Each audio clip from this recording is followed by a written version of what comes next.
The morning sun cast long shadows across the abandoned Clearwater rail yard in Colorado Springs, as demolition foreman Jake Morrison surveyed the rusted maze of forgotten train cars.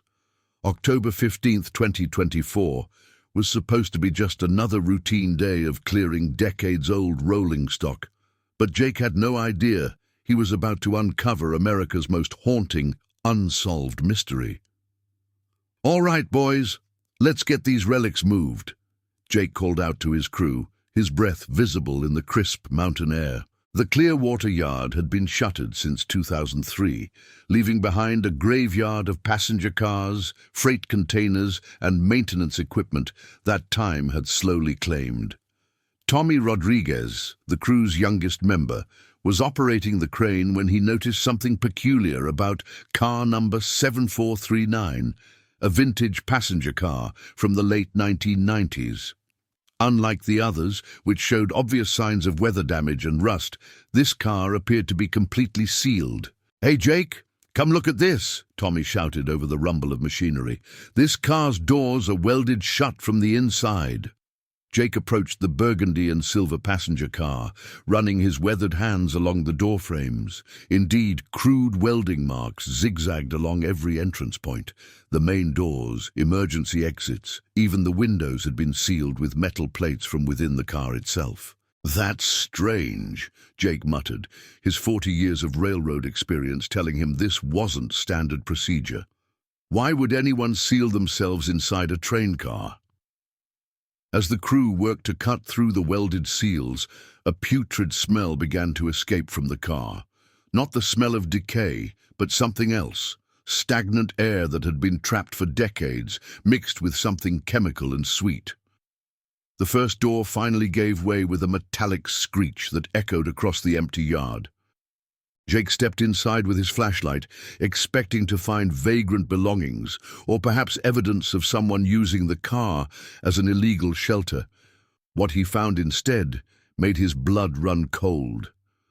3 small suitcases sat perfectly arranged on the faded blue seats, as if their owners had just stepped away for a moment. Children's suitcases, each adorned with different cartoon characters, Mickey Mouse, Superman, and Wonder Woman. Beside them, 3 train tickets lay on the fold-down table. Still crisp after all these years, Jake's flashlight beam fell upon the tickets, and he felt his knees weaken. The destination read, Chicago to Denver, October 12th, 1998. The passenger names made him stumble backward. Emma Harper, Ethan Harper, Evan Harper. "Jesus Christ," Jake whispered, his mind racing. Every American over the age of 30 remembered the Harper Triplets case. It had dominated news cycles for months, spawning documentaries, books, and countless theories. 3 8-year-old children had simply vanished from a moving train somewhere between Chicago and Denver, leaving behind one of the most perplexing missing persons cases in modern history. Jake immediately called the Colorado Springs Police Department, his hands shaking as he dialed. Within an hour, the abandoned rail yard was swarming with investigators, FBI agents, and forensics teams. Detective Sarah Chen, who specialized in cold cases, was the first to officially enter the sealed car. "Nobody touches anything until we've photographed every inch," Detective Chen announced to the gathered investigators. At 42, she had worked hundreds of missing persons cases, but the Harper triplets had always haunted her. She'd been a rookie officer in Denver when they disappeared, and the case had shaped her entire career. As crime scene photographers documented every detail, the mystery only deepened. The car showed no signs of struggle, no evidence of violence. The children's belongings were neatly arranged, their clothes still folded in the suitcases. 3 coloring books lay open on the seats, crayons scattered across half-finished pictures of dinosaurs and princesses. But it was what Agent Michael Torres from the FBI's Behavioral Analysis Unit noticed next that sent chills through the entire investigative team. On the table next to the train tickets, written in a child's handwriting, was a note that simply read, "We're going to the magic place now. Don't look for us." "This changes everything," Agent Torres said, his voice barely above a whisper. "Either these children planned their own disappearance, or someone wanted us to think they did." Detective Chen carefully bagged the note, her mind already racing through possibilities. "We need to re-examine everything about October 12th, 1998. Every witness statement, every piece of evidence, every theory we dismissed." As news of the discovery leaked to the media, the story exploded across social platforms and news channels. Harper Triplets began trending worldwide within hours. The discovery had reignited public fascination with a case that had never truly been forgotten. But for the Harper family, the discovery brought a mixture of hope and renewed anguish that had been dormant for over 2 decades. Robert and Linda Harper had divorced 3 years after their children disappeared. The strain of the investigation, the constant media attention, and the weight of their loss had torn their marriage apart. Now, 58, and living in separate states, they received the news differently. Robert, who had spent years pursuing every lead and conspiracy theory, felt vindicated. "I always said they were still out there," he told reporters from his small apartment in Portland. "This proves something happened on that train that nobody understood." Linda, meanwhile, had spent decades trying to move forward, remarrying and starting a new family. The discovery felt like reopening a wound that had never properly healed. "I don't know if I can go through this again," she confided to her sister. 26 years of wondering, of hoping, of grieving. "I thought I had finally found peace." As the initial forensics work concluded, investigators realized they were dealing with something far more complex than a simple missing persons case. The car had been deliberately sealed from the inside, but there was no evidence of the children ever being inside after it was welded shut. The welding equipment found in the car was far too heavy and sophisticated for 8-year-olds to operate. Dr. Rachel Kim, a forensic anthropologist brought in to examine the scene, made another disturbing discovery. "The welding work is professional grade," she reported to the team. "This wasn't done by children or amateurs. Someone with significant metalworking experience sealed this car." The psychological profile began to shift. If someone else had sealed the car, why make it look like the children had done it themselves? What message was the perpetrator trying to send? Agent Torres established a timeline that seemed impossible to reconcile. The last confirmed sighting of the Harper triplets was at 3:47 p.m. on October 12, 1998, in the dining car. The train arrived in Denver at 7:23 p.m. that same day. Somehow, in less than 4 hours, these children vanished from a moving train. Their belongings ended up in this car, and someone professionally welded it shut. Detective Chen studied the original case files late into the night. The 1998 investigation had been thorough, but limited by the technology of its time. No GPS tracking, limited cell phone records, and forensics techniques that seemed primitive by today's standards. The original lead investigator, Detective Frank Morrison, now retired and living in Florida, had always maintained that the children had somehow fallen from the train. "It was the only explanation that made sense," he had said in numerous interviews. "Kids can squeeze through spaces adults can't imagine. They probably opened an emergency exit and fell into the Colorado wilderness." But the discovery of the sealed car had shattered that theory completely. As the investigation team prepared to dive deeper into the evidence, they realized they were not just solving a missing persons case.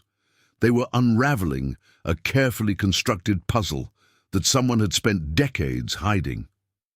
The question that kept everyone awake that first night was haunting in its simplicity.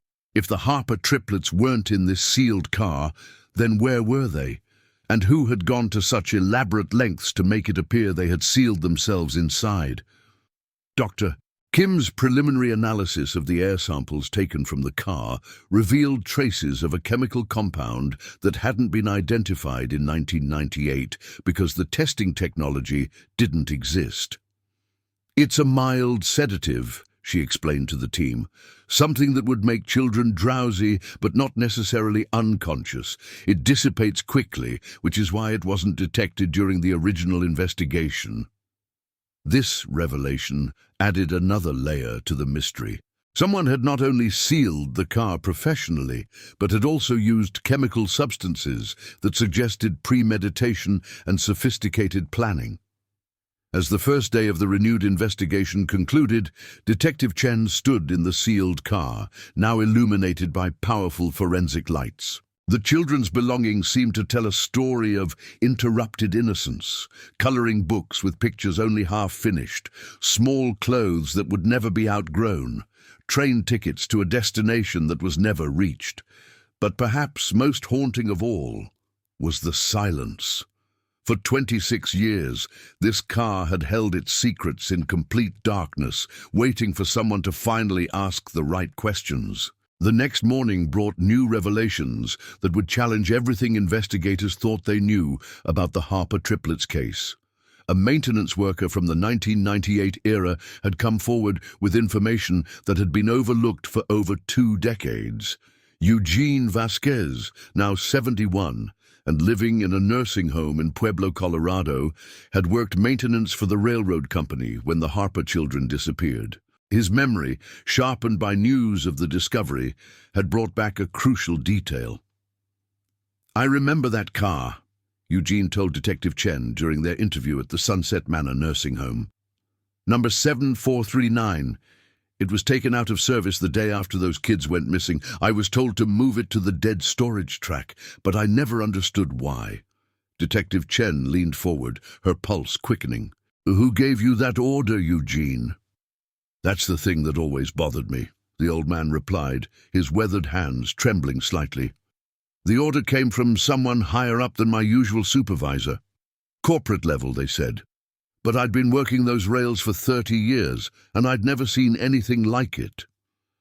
Eugene's testimony provided the first concrete link between the Harper disappearance and the deliberately concealed train car. Someone with significant authority within the railroad company had ensured that car 7439 was removed from service and hidden away before any connection could be made. The investigation team immediately began examining the railroad company's employment records from 1998. Mountain Vista Rail Lines had been absorbed by a larger corporation in 2001, making the records difficult to access. But Agent Torres had the federal authority to compel their release. As they waited for the corporate records, Detective Chen decided to revisit the original crime scene, the train itself. The locomotive and most of the cars from that October 12, 1998 journey had long since been sold or scrapped. But she managed to track down 3 cars that were still in service with other rail lines. What she found in the maintenance logs told a disturbing story. Car 7412, which had been directly adjacent to where the Harper family was seated, showed unusual cleaning orders for October 13, 1998, the day after the disappearance. The cleaning was described as deep sanitation and had been ordered by the same mysterious corporate authority that had Eugene move car 7439 to dead storage. Someone was covering their tracks, Detective Chen realized. They weren't just hiding evidence, they were eliminating it. The psychological profile of the perpetrator began to emerge. This wasn't a crime of opportunity or passion. Someone had planned the Harper triplets' disappearance with the precision of a military operation, using their position within the railroad company to orchestrate both the crime and the cover-up. But as the investigation deepened, new questions arose that challenged the very foundation of what everyone believed about that October day in 1998. The Harper family's story was about to be examined under a microscope, and what investigators would find would shake their understanding of victim and perpetrator alike. Agent Torres had requested the complete passenger manifest from the October 12th train, along with all ticketing records and seat assignments. What he discovered was the first crack in what had seemed like an impenetrable mystery. The Harper family, Robert, Linda, Emma, Ethan, and Evan, had originally been assigned seats in car 7441, but sometime between purchasing their tickets and boarding the train, their seats had been changed to car 7439, the same car that would later be professionally sealed and hidden away for 26 years. "This wasn't random," Agent Torres announced to the team. "Someone specifically moved the Harper family to that car. The question is whether the family was aware of the change, and if so, who requested it." Detective Chen contacted the Harper parents separately, hoping to avoid any potential coordination of their responses. Robert Harper, reached at his Portland apartment, seemed genuinely surprised by the revelation. "We never requested a seat change," Robert insisted. "Linda handled most of the trip planning, but I remember her being excited about our original seats because they had a better view of the Rocky Mountains. She would never have changed to a different car voluntarily." Linda Harper's response, however, was more complex. When Detective Chen reached her at her home in Phoenix, there was a long pause before she answered. I don't remember requesting a change," Linda said carefully, "but that trip is such a blur in my memory. The kids were excited. We were running late to the station. It's possible someone from the railroad suggested the change for some reason." The subtle difference in their responses wasn't lost on Detective Chen. While Robert seemed confident about the facts, Linda's uncertainty suggested either genuinely confused memories or something more deliberate. Dr. Patricia Huang, a forensic psychologist brought in to analyze the family dynamics, studied the original 1998 interview transcripts with fresh eyes. What she found was a pattern of inconsistencies in Linda Harper's statements that had been overlooked during the original investigation. "Trauma can certainly cause memory inconsistencies," Dr. Huang explained to the team, "but there's a difference between traumatic memory gaps and what appears to be deliberate misdirection." Linda Harper's statements from 1998 contain several timeline discrepancies that don't align with post-traumatic stress patterns. The investigation was beginning to shift from external perpetrators to the possibility that someone within the Harper family had been involved in the children's disappearance. It was a theory that none of the investigators wanted to pursue, but the evidence was becoming impossible to ignore. As Chapter 1 of the renewed investigation concluded, the team had uncovered more questions than answers. The professionally sealed train car, the mysterious corporate cover-up, the family's unexplained seat change, and the emerging inconsistencies in Linda Harper's original statements painted a picture of a crime far more complex than anyone had imagined. The Harper Triplets case was no longer just about 3 missing children. It had become an investigation into corporate conspiracy, family secrets, and the possibility that the truth had been hidden in plain sight for 26 years.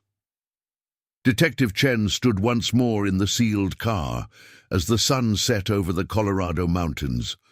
Tomorrow would bring new revelations, new evidence, and new suspects. But tonight, she couldn't shake the feeling that Emma, Ethan, and Evan Harper were still out there somewhere, waiting for someone to finally uncover the truth about what really happened on that October day in 1998. The magic place mentioned in the child's note haunted her thoughts. What kind of magic place would 3 8-year-old children willingly disappear to? And more importantly, had they gone there willingly? Or had someone convinced them it was magical to ensure their cooperation? As the investigation prepared to enter its second phase, one thing had become clear. The Harper Triplets mystery was far from over. In fact, it was just beginning. The second day of the investigation brought revelations that would shatter everything the public believed about the Harper family. Detective Sarah Chen sat in her office at 6 a.m., surrounded by boxes of evidence from 1998 and printouts of the new discoveries. The coffee had gone cold hours ago, but she couldn't stop reading. Agent Michael Torres burst through her door with a manila folder that would change the course of the entire investigation. "Sarah, you need to see this. The railroad company records just came in, and there's something about Linda Harper that nobody knew in 1998. Detective Chen looked up from the crime scene photos, her eyes bloodshot from the sleepless night. "What did you find?" "Linda Harper wasn't just a passenger on that train," Torres said, setting the folder on her desk. "She was an employee. She worked for Mountain Vista Rail Lines from 1994 to 1999 as a customer service representative. She had insider knowledge of train operations, scheduling, and most importantly, she had access to car assignments." The revelation hit Chen like a physical blow. Linda Harper had lied to investigators for 26 years about her connection to the railroad company. This wasn't just an omission, it was deliberate deception that had misdirected the entire original investigation. "There's more," Torres continued, opening the folder. "Look at her employment record. She was written up 3 times for inappropriate access to passenger manifests and unauthorized changes to seating assignments. The final warning was issued just 2 months before the Harper family took that fateful train ride." Detective Chen studied the employment records, her mind racing through the implications. Linda Harper hadn't just known how to change their seat assignments. She had a documented history of doing exactly that without authorization. The move from car 7441 to car 7439 wasn't a random railroad decision. It was Linda's deliberate manipulation.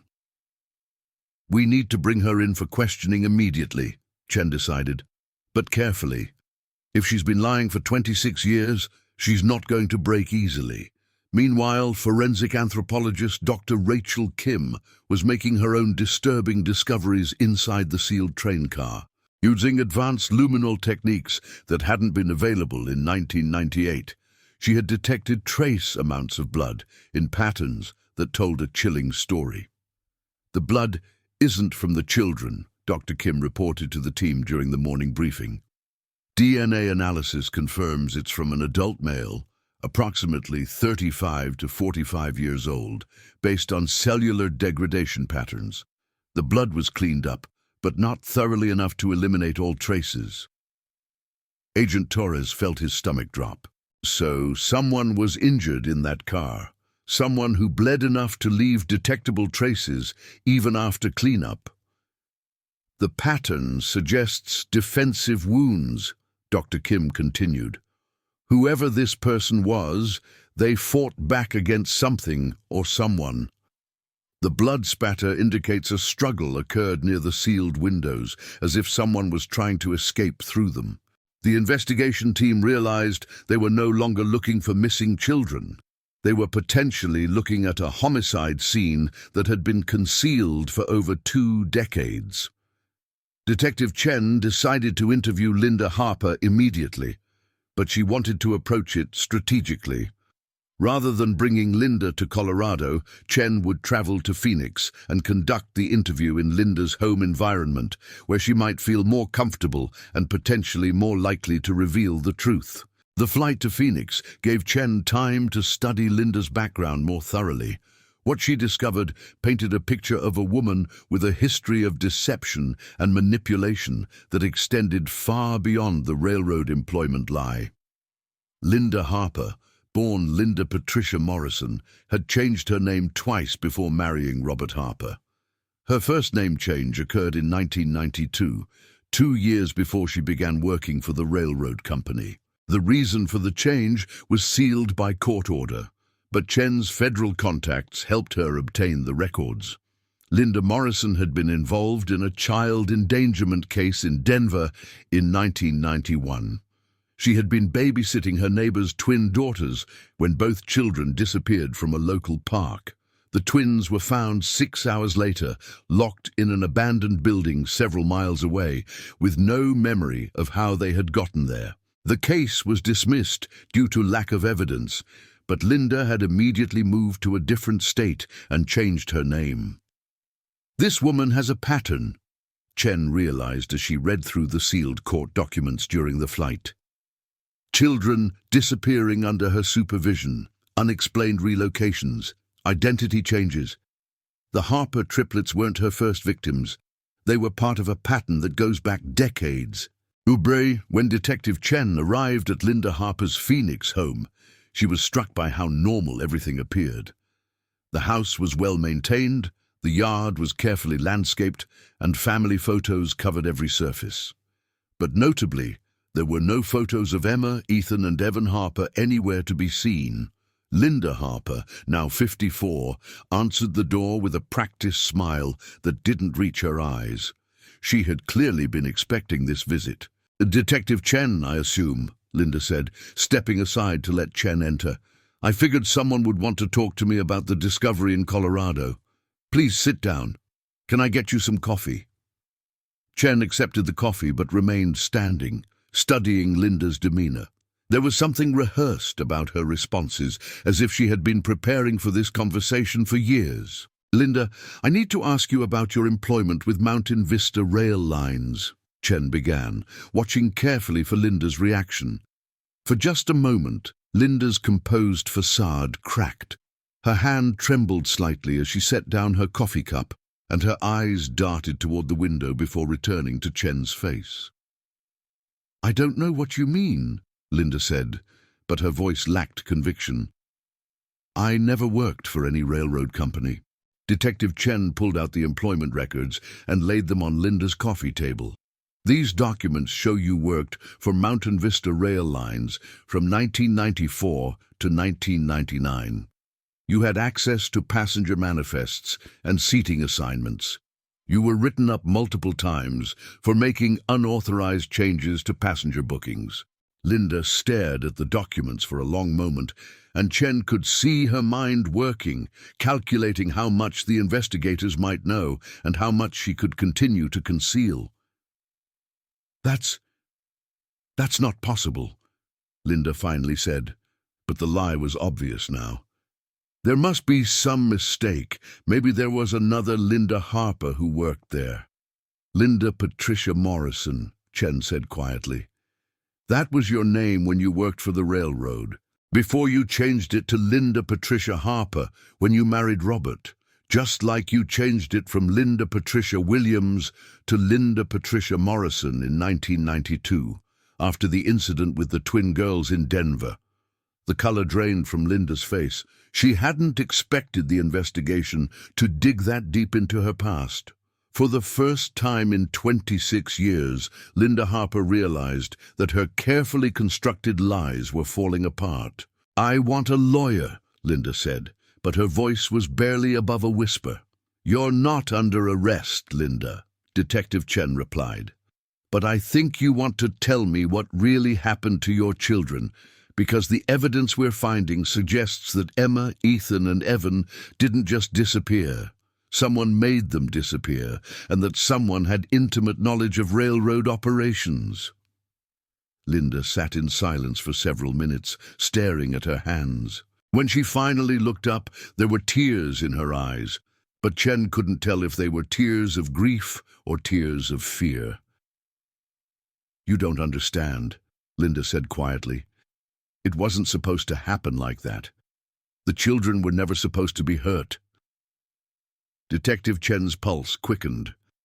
This was the first admission Linda had made in 26 years that suggested she knew more than she had previously revealed.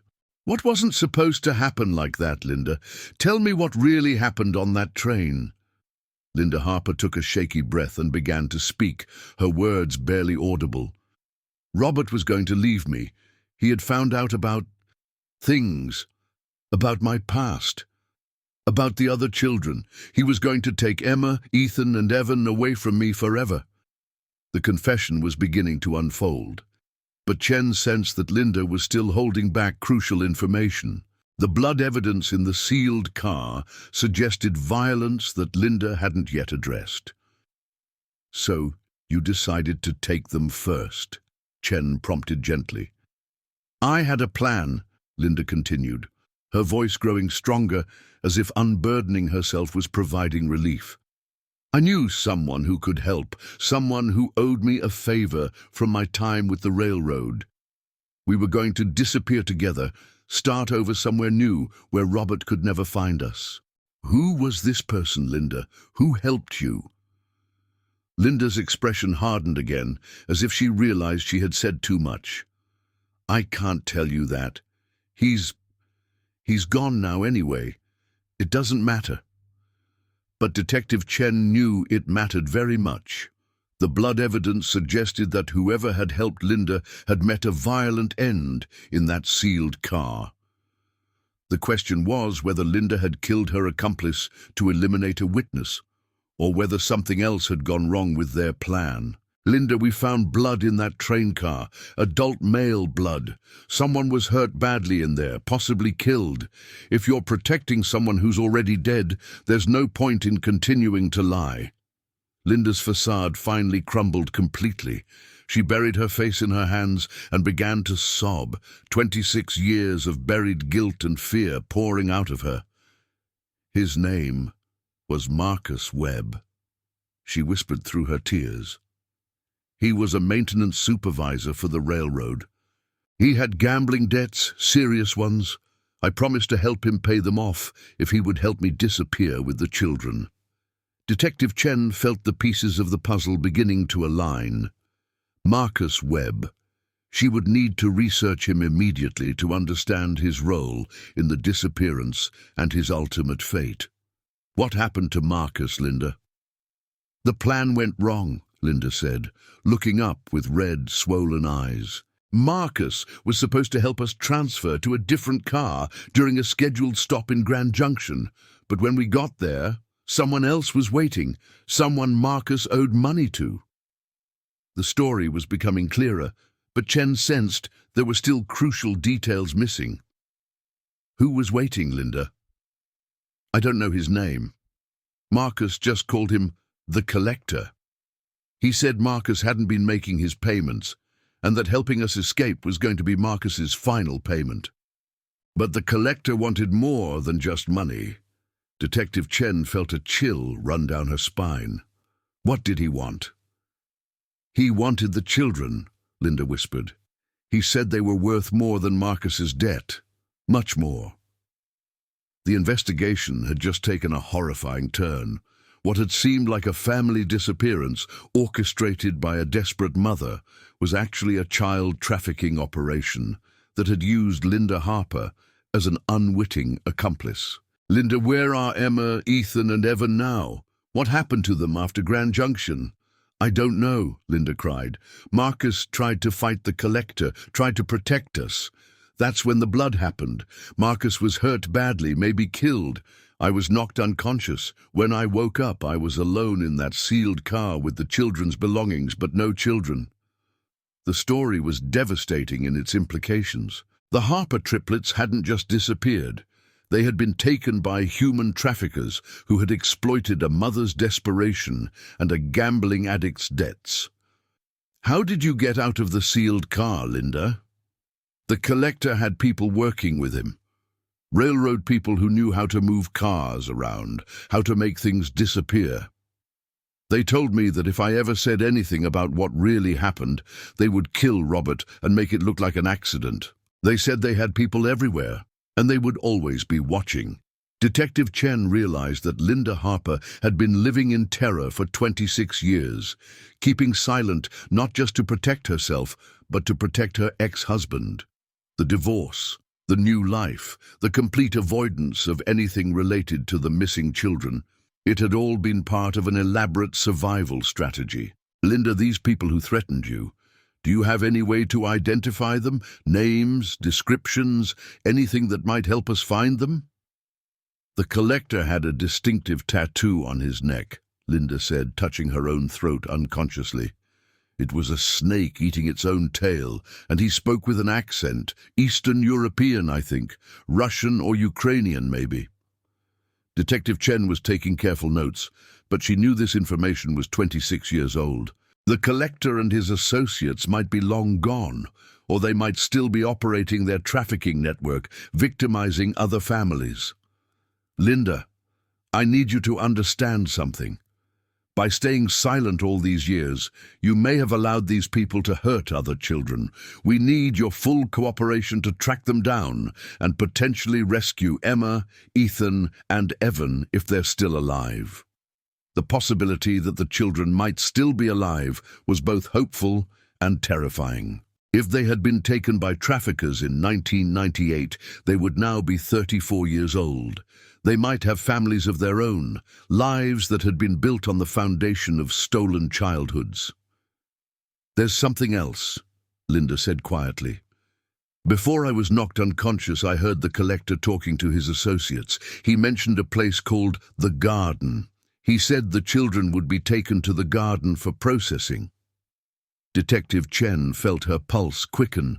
Processing was a term commonly used in human trafficking to refer to the breaking down of victims' resistance and identity before selling them into various forms of exploitation. Did you hear anything else about this garden? A location, a description, anything? Only that it was somewhere warm, somewhere with lots of tourists. The collector said the children would blend in there, that no one would think to look for missing American kids in a place full of visiting American families.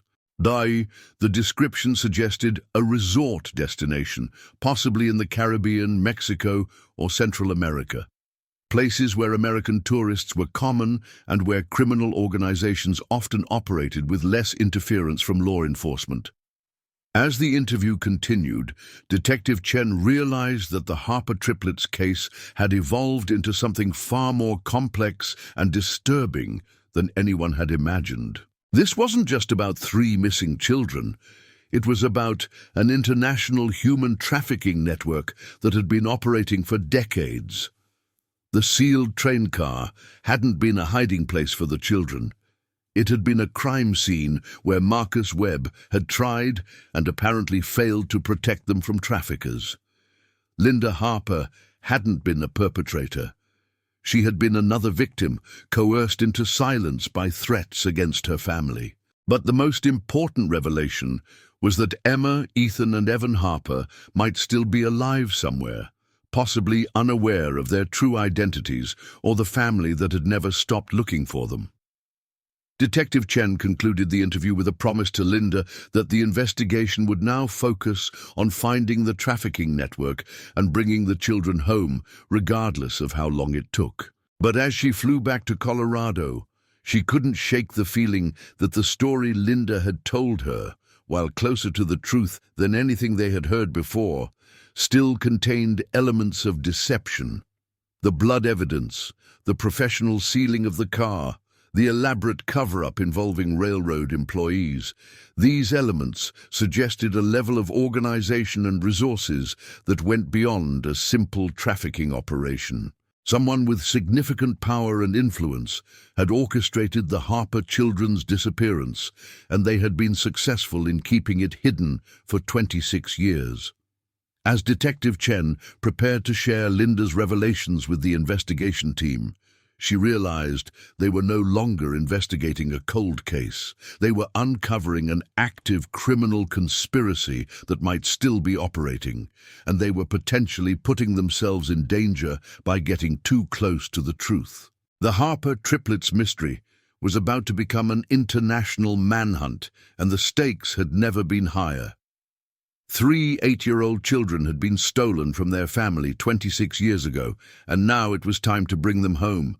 But first, the investigation team would need to find Marcus Webb's remains and determine whether Linda Harper's story about his fate was true.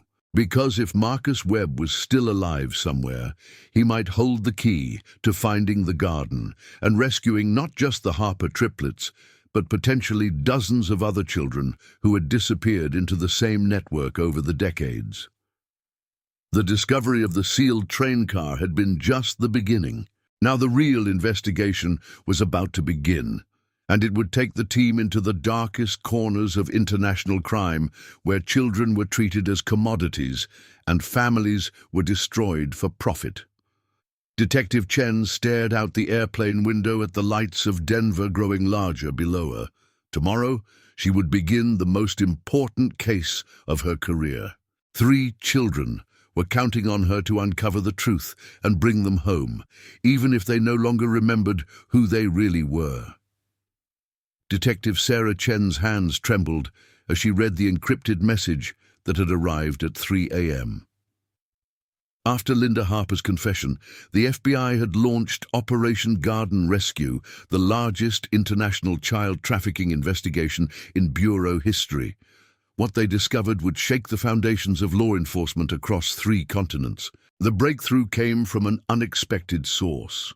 Dr. Rachel Kim's forensic analysis of the sealed train car had yielded more than just blood evidence. Hidden beneath decades of dust and corrosion, she had found a small piece of metal with numbers etched into it, numbers that Agent Torres immediately recognized as coordinates. 387223 Degren, 1095498 Degren W. Torres announced to the war room that had been established in the Colorado Springs FBI field office. Those coordinates lead to a remote area in Utah, about 50 miles from the Colorado border. The team mobilized immediately. Using ground-penetrating radar and cadaver dogs, they searched the desolate Utah landscape until they found what they were looking for, a shallow grave containing the remains of Marcus Webb, exactly where the coordinates had indicated. Marcus Webb's skeleton told the story of his final moments. Multiple fractures, consistent with severe beating, and a bullet wound to the skull that had ended his life. But more importantly, clutched in his skeletal hand was a waterproof pouch containing a small notebook filled with names, dates, and locations that would expose a trafficking network spanning decades. "Jesus Christ," Detective Chen whispered as she read through Marcus's final testimony. He documented everything, every child, every transaction, every location. This man died protecting this information. The notebook contained entries dating back to 1987, 11 years before the Harper triplets disappeared. Marcus Webb hadn't just been a gambling addict who got in over his head. He had been an undercover informant for the DEA, investigating the trafficking network from within the railroad system. His final entry, dated October 12, 1998, read, "The collector has moved the operation to Isla Mujeres. The garden is no longer in Guatemala. Harper children are scheduled for transport tomorrow. I cannot stop this alone. If something happens to me, follow the tattoo. The Ouroboros snake leads to Vladimir Kozlov, aka the collector.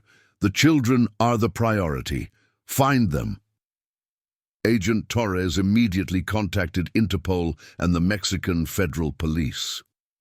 Isla Mujeres, a small island off the coast of Cancun, was a popular tourist destination that would provide perfect cover for a trafficking operation. American families vacationed there regularly, making missing American children less conspicuous. The international investigation moved with unprecedented speed. Within 48 hours, a joint task force of FBI, DEA, Mexican Federal Police, and Interpol agents had established a command center in Cancun. Satellite surveillance had identified a compound on the remote southern tip of Isla Mujeres that matched descriptions from Marcus Webb's notebook. But as the team prepared for their raid, they received intelligence that would make their mission far more complex and dangerous than anyone had anticipated. Vladimir Kozlov, the collector, was not just a human trafficker. He was a former Soviet intelligence operative who had built a criminal empire that extended far beyond child trafficking. His organization, known as The Garden, operated as a finishing school for stolen children, training them to become assets for various criminal enterprises, everything from high-end prostitution to international espionage. The most devastating revelation came from a former garden survivor who had been rescued from a similar operation in Thailand 3 years earlier. Through a video conference from Witness Protection, she explained the true horror of what the Harper children had likely endured. "The garden doesn't just sell children," the young woman testified, her face obscured for security reasons. "They remake them. New identities, new memories, new loyalties. By the time they're adults, they don't remember their original families. They believe the garden saved them from abusive homes. They become willing participants in their own exploitation." Detective Chen felt her heart break as the implications became clear. Even if they found Emma, Ethan, and Evan Harper alive, the children who had disappeared 26 years ago might no longer exist in any recognizable form. They could be living as completely different people, possibly even working for the organization that had stolen their childhoods. The raid on the Isla Mujeres compound was scheduled for dawn on November 3, 2024. As Chen boarded the military transport plane that would take her to Mexico, she carried with her photos of the Harper triplets at age 8 and computer-generated projections of what they might look like at 34. The compound was larger than satellite images had suggested. Disguised as a luxury resort, it contained multiple buildings, private beaches, and what appeared to be educational facilities. The sophistication of the operation was staggering. This wasn't just a criminal enterprise, it was a multinational corporation built on human suffering. The raid began at 5:47 a.m. local time, with coordinated strikes on 6 different buildings simultaneously. The element of surprise was crucial, as intelligence suggested that the garden had early warning systems that could allow key personnel and victims to be evacuated within minutes. Detective Chen was part of the team that breached the main residential building, where they expected to find adults who had been processed through the garden system decades earlier. What they found exceeded their worst fears and highest hopes simultaneously. In a series of luxury apartments, they discovered 23 adults between the ages of 25 and 40, all living under assumed identities, but all showing signs of sophisticated psychological conditioning. Among them, in apartment 7, they found 3 individuals who made Chen's heart stop. The woman who answered the door was beautiful, well-dressed, and spoke with a slight accent that could have been from anywhere. She identified herself as Elena Vasquez, claimed to be 32 years old, and worked as a cultural liaison for the resort. But her eyes were unmistakably the same green eyes that 8-year-old Emma Harper had gazed out from in every missing child poster. In the same apartment were 2 men who introduced themselves as Alejandro and Diego Morales, brothers who claimed to work in resort security. But their facial bone structure, their mannerisms, and the way they instinctively protected Elena all screamed of siblings who had once been named Ethan and Evan Harper. "My name is Detective Sarah Chen with the FBI," Chen said carefully, studying their faces for any flicker of recognition. "I need to ask you some questions about your childhood. Do any of you remember living in Chicago? Do the names Robert and Linda Harper mean anything to you?"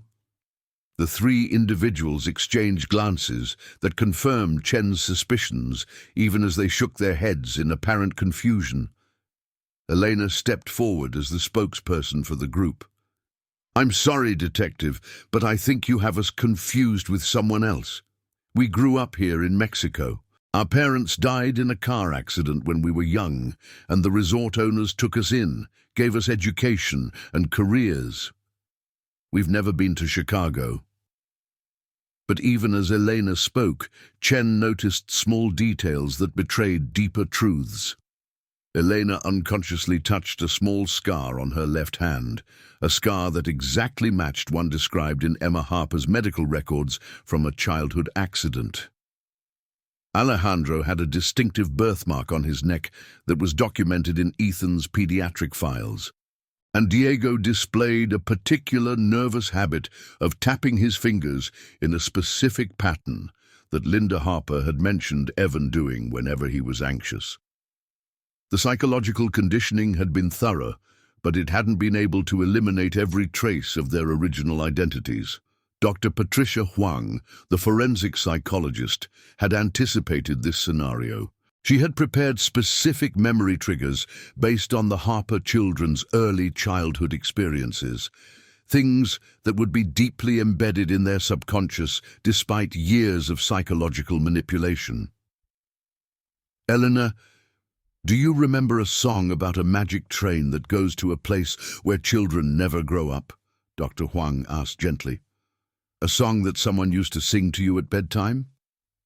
For just a moment, Elena's composed expression faltered. Her hand went to her throat, and she hummed a few notes of a melody that Robert Harper had described to investigators 26 years earlier. A lullaby he had created specifically for his children about a magical train journey. Alejandro and Diego reacted to the melody as well, their eyes widening with something that looked like recognition, struggling to break through layers of psychological conditioning. "That song," Elena whispered, her voice changing, becoming younger somehow. "I sometimes dream about that song, but that's impossible. I don't know why I would dream about a song in English when I've always lived in Mexico."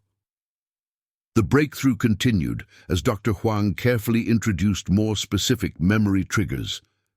She showed them photos of Chicago landmarks, described the layout of their childhood home, and mentioned specific toys and games that the Harper children had loved. With each trigger, the psychological walls built by the garden began to crack. Alejandro suddenly remembered a stuffed dinosaur named Rex.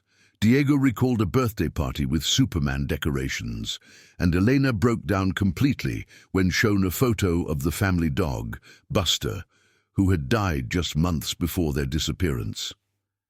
"Emma, Ethan, Evan," Chen said softly, using their real names for the first time. "You are the Harper triplets. You were taken from a train in 1998 when you were 8 years old. Your parents, Robert and Linda Harper, have never stopped looking for you." The emotional breakthrough was devastating and beautiful simultaneously. 26 years of stolen memories began flooding back, competing with the false identities that had been constructed around them. Emma collapsed into tears, crying for parents she had been conditioned to forget but had never truly stopped loving. But the reunion would have to wait. The raid had uncovered evidence of the garden's current operations, and there were other children who needed immediate rescue. In the compound's basement, agents found a dozen children between the ages of 6 and 16, all in various stages of the processing that would strip them of their original identities. Vladimir Kozlov, the collector, was found in his private office, calmly destroying computer files even as federal agents breached his door. At 68, he showed no remorse for the thousands of lives he had destroyed over his decades-long criminal career. "You think you have won something," Kozlov said in accented English as agents placed him in handcuffs. "But the garden has many branches. Cut one down and 3 more grow in its place. These children will never truly be yours again. We have given them better lives than their original families ever could." His arrogance was absolute, even in defeat. But Agent Torres had prepared for this moment, having studied similar cases of psychological manipulation and trafficking networks. "Vladimir, your network is finished. We have Marcus Webb's complete records. 23 adults ready to testify about their experiences and computer evidence from 17 different locations. Your garden is about to become a federal prison cell."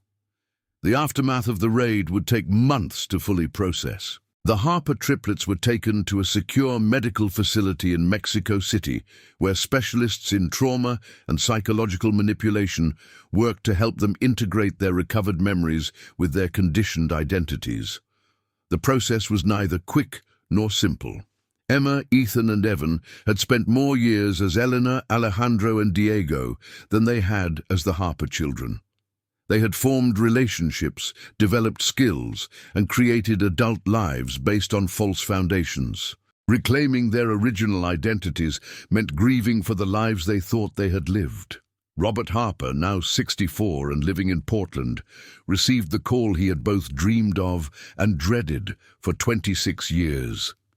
Detective Chen's voice was gentle but direct. "Robert, we found them. We found your children. They're alive, they're safe, and they want to see you." And B, the reunion took place at a private facility in Denver, chosen because it was neutral ground between the children's recovered past and their constructed present. Robert Harper had aged significantly in the years since his children disappeared, but his love for them had never wavered. "Emma, Ethan, Evan," he said, as they entered the room together, still uncertain and struggling with conflicting memories. "I never gave up hope, not for a single day." The moment of recognition was profound. Despite 26 years of separation and psychological conditioning, the bond between parent and child proved stronger than any manipulation. Emma was the first to run to her father, followed by her brothers, and for the first time in over 2 decades, the Harper family was together.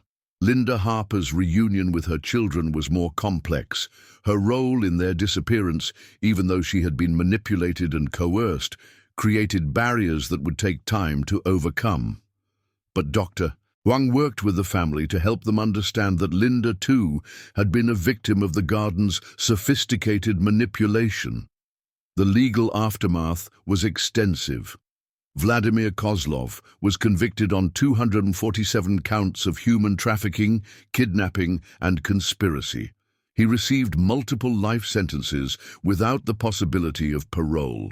His network, spanning 12 countries, was systematically dismantled with the help of the 23 adult survivors who testified about their experiences. The children rescued from the compound were reunited with their families or placed in specialized care programs designed to help them recover from their trauma. Marcus Webb was posthumously awarded the FBI's highest honor for his undercover work and ultimate sacrifice in exposing the garden. But perhaps the most important outcome was the establishment of the Harper Foundation, created by Robert and Linda Harper, working together for the first time in decades. The foundation provides resources for families of missing children and supports survivors of human trafficking. Emma, Ethan, and Evan Harper chose to keep elements of both their identities. Emma became Emma Elena Harper Vasquez, honoring both her birth name and the identity she had known for most of her life. She became a counselor, specializing in helping trafficking survivors integrate their recovered memories. Ethan and Evan similarly combined their names and dedicated themselves to international law enforcement, working with Interpol to track down other branches of trafficking networks around the world. The discovery of the sealed train car had led to the rescue of not just 3 missing children, but dozens of others who had been trapped in the garden's web of exploitation. The Harper Triplets case became a blueprint for investigating similar disappearances and dismantling criminal networks that prey on children. Detective Sarah Chen was promoted to head the FBI's new International Child Recovery Unit, dedicated to cases like the Harper mystery. She kept a photo on her desk of the Harper family at their first Christmas reunion, a reminder of why her work mattered. The sealed train car, car number 7439, was preserved as evidence and later became part of a traveling exhibition about missing children and human trafficking. Its silent testimony helped educate law enforcement and the public about the sophisticated methods used by criminal organizations to exploit vulnerable families. 26 years after 3 8-year-old children vanished from a train, their story finally had an ending. Not the ending anyone had imagined when the case began, but an ending that brought justice, healing, and hope to countless other families facing similar tragedies. The magic place that the children's note had mentioned wasn't a place they had wanted to go. It was a promise made by their captors to ensure their cooperation. But in the end, the real magic was the love that had never died, the determination that had never wavered, and the justice that had finally been served. Emma, Ethan, and Evan Harper had found their way home, carrying with them the strength to help others make the same journey. The garden was closed forever, but from its ashes grew something better. A network of survivors, families, and law enforcement officers dedicated to ensuring that no child would ever again disappear into such darkness. The Harper triplets mystery was solved, but more importantly, it had become a beacon of hope for every family still searching for their missing children. In detective work, as in life, some cases define everything that comes after. The Harper case would be Detective Chen's defining moment, the case that proved that no matter how much time passes, truth has a way of surfacing, and love has a way of bringing children home. As the sun set over Colorado Springs on the first anniversary of the discovery of the sealed train car, Detective Chen stood in her office looking at the photo of the reunited Harper family. Tomorrow would bring new cases, new mysteries, and new families desperate for answers. But tonight, she could rest knowing that 3 children who had been lost for 26 years were finally, truly home.